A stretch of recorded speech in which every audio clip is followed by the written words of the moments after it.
All right, sir. So it sort of warms my heart to hear when I hear that you stick with a project for 7 years, 8 years, and it's a labor of love, and I think it shows on camera. So what made you? I mean, I know, but what made you stick around? I need for you to say on camera, stick around with this one. So 7.5 years ago, the producer of the Oscars, I just hosted the Oscars, said, man, come on, you've done movies, you've done stage musicals, let's put them together. And I said, that's a great idea. Honestly, man, I thought for about the first 3 years, I thought this is a 50-50 chance at best. I never told anyone that. Okay. Because no one was making original movie musicals. And I thought, but it's worth going for. Like, I would love to do one. I may only get to do one in my whole life.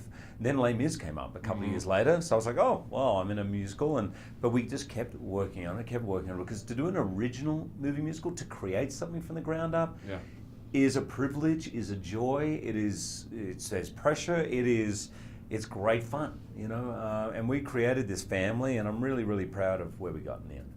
Another thing that gave me the happies was to see your collaborator from Logan get credit. How was Mangold instrumental in this? Jim Mangold and I have worked since Kate and Leopold in 2000. I know. And we've known each other forever, and I've asked his advice over the years so many times. And we had a first-time director, big film, and I just said, mate, we just want you like overlooking our shoulders and he was just phenomenal. He's just so smart and so great and such a great friend, and really helped us just sort of get it through and get everyone excited, get the studio sort of into it. He's a master.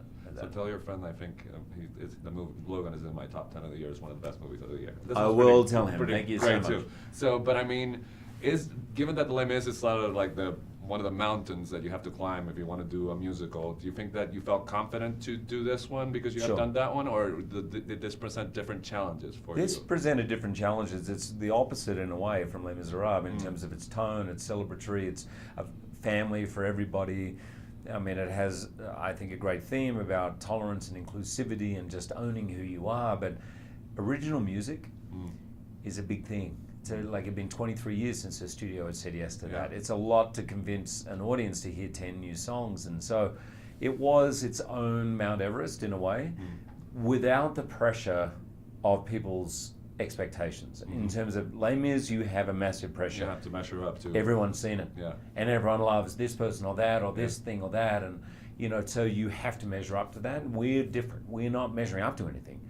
We're just trying to take people on a road that they've never seen the map for, So I kept thinking, because of the physicality, which I've seen it on Broadway when you've done your shows, but I haven't seen it on the screen. I kept thinking Gene Kelly, because it was very graceful and specific. Was he an inspiration? He's my hero. Gene Kelly is my hero. On screen. No one else has said that, by the way. I just caught it. There's like these finishing touches that you do. Gene Kelly is my hero, and he had a rule, 8 weeks of rehearsal. So I said to our director, we need 10, because I'm not Gene Kelly.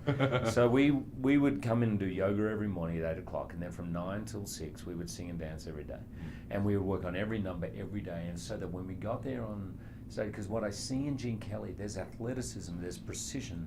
You can tell he's a hard taskmaster, and there's a lot of stories about him being very tough, but when that camera's rolling, it's magic. Magic. He's like floating on water, and it seems so effortless. He makes everyone feel like, oh, I can dance. Fred Astaire the same way.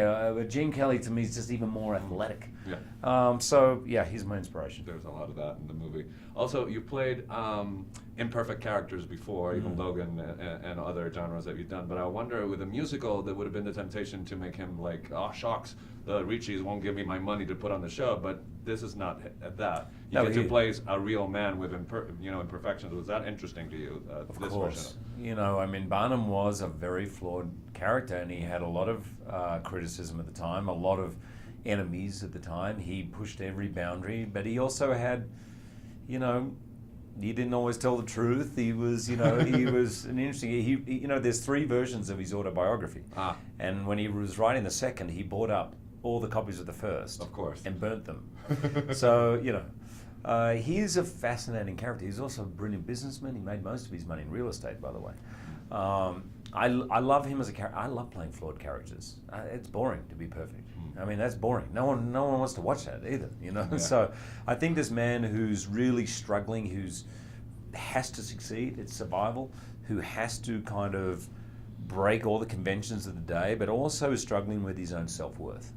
So I know you're a great cheerleader because you gravitate to talent, and that's why you're surrounded by a great cast. But be honest with me, did it eat at you a little bit that you were not in probably one of the greatest numbers in the film? That This Is Me is not your number?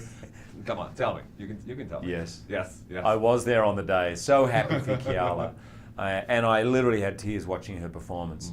I first heard that song, I was in Australia doing an arena version of my own one-man show. And it was sent to me and I was like, this is the greatest song. And I immediately put it into my show. And of course I was going to introduce it because the audience has never heard the song. I said, this is a song, I don't sing it, but I want to sing it. I never could say the I don't sing it part of the introduction. I just always said, this is a song from my new show, and here it is. I'm doing it now at because least I love it so much. 3 weeks I wanted to own the song, because now it's forevermore it's Kiala's song. There you go. And you're all better for it, though. Yeah. So it's an amazing moment in the movie. So I know you probably said this at the Logan press conference in Brazil earlier this year because you didn't expect that. So I apologize for asking this question, but I kind of have to. There's a rumor of the merger of sort of Marvel. Right, yeah. And you said that. Yeah, you said We used that to the joke only about way, it all the time. The only way that I know you thought that this was going to be brought up on camera. So would that happen if Logan got to play with the Avengers? Were you really serious about that? Because Logan feels like such a perfect ending to what you did. So I feel, in the analogy of gymnastics, I feel we stuck the landing, and it meant so much to me. I'm so grateful. I don't want to screw with that. I also feel so at peace with it. I can't see that happening, but I'm not going to lie to you. When I read that headline, I was like, you tingled a little? I just went, oh wow, that's wow. And I was like, wow. Like, that's never been a remote possibility. We used to always joke about it. Yeah. But that was a battle. Someone else will go in there and punch, Robert Downey Jr. in the face playing Wolverine, and a little part of him, maybe I'll be the stunt double or something. There you go. That's good enough for me. I love him, but I just can think, honestly, I think he's amazing and one of my favorite actors of all time. But I think Wolverine would love to punch Iron Man in the face. There you go. Yeah, and Deadpool, and the Hulk. Actually, all of them. You're just fanning the all flames. I am totally fanning the flames. flames. Sir. Nice It's always a talking to you. pleasure to see you, man. Thanks.